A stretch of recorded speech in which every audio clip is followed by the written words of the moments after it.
Okay, let's lay down some stuff. So, in order to demonstrate this, the obvious thing to do would be to record my voice. But I'm a terrible singer. So, I'm going to play some violin.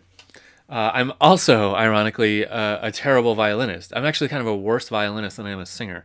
But for some social reason, it's less embarrassing to play the violin poorly than it is to sing poorly. That's interesting. Someone should write a book on that.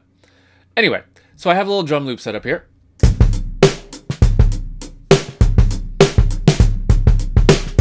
Okay, and what I'm going to do is I'm just going to record one note on violin, and then we're going to later when we're going to build on this track throughout the rest of the class. So we're going to add a bunch of effects to it and try to get it to basically sound like a synthesizer. So here we go. My monitoring is off. I'm going to arm to record on my audio track. Remember, you have to be on an audio track here. And once I turn on this, I should check my levels. I'm going to record through my talking mic here, which isn't ideal, but it'll be okay. So that level looks okay. I'm looking right here to make sure that doesn't hit the top. I want a little bit of room at the top yet. I can also look right here on the one, even though that's super tiny. If it turns red, then I know I went too loud. Okay? You don't want it to turn red. So I'm just going to record this little thing, and then we'll see what happens. So I'm going to hit record, and off we go. Now, one problem we're going to have is that my speakers are going to play this drum loop, right? And we're going to hear that through my microphone. Let me show you.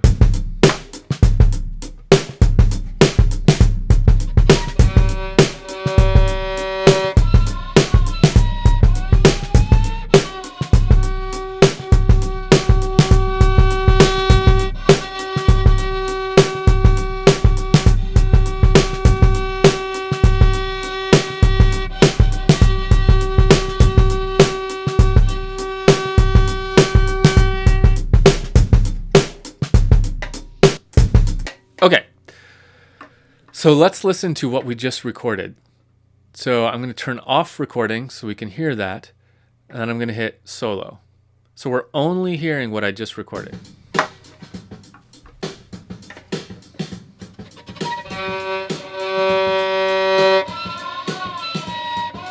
Okay, so we hear that drum loop in the background, right? That's not great. So what I should do is put on headphones. So let's pretend I just put on headphones. But what I'm actually going to do is just mute the drum loop, because for what I'm playing, I'm just playing a single note. I don't need to hear it. So here we go again.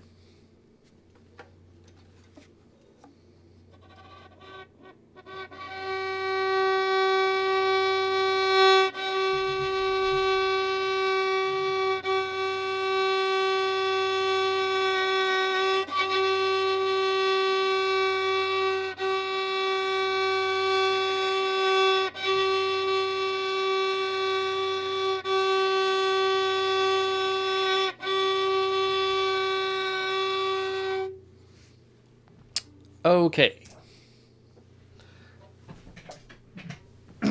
All right. So let's see how we did. Let's turn our drum loop back on.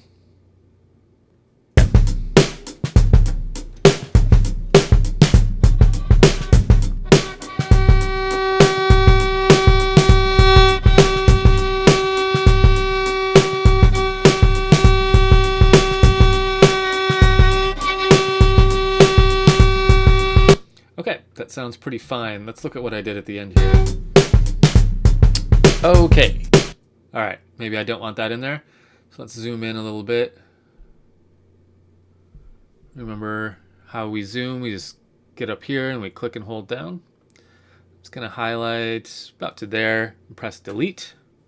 Get rid of that. I'm also going to get rid of this stuff back here. And then I'm going to use our cool new Live 10 trick to just fade this in kind of a lot. And I'll fade it out here as well.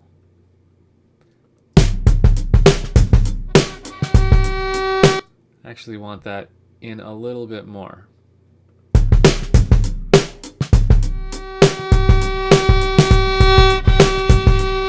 Okay, let's hear the end.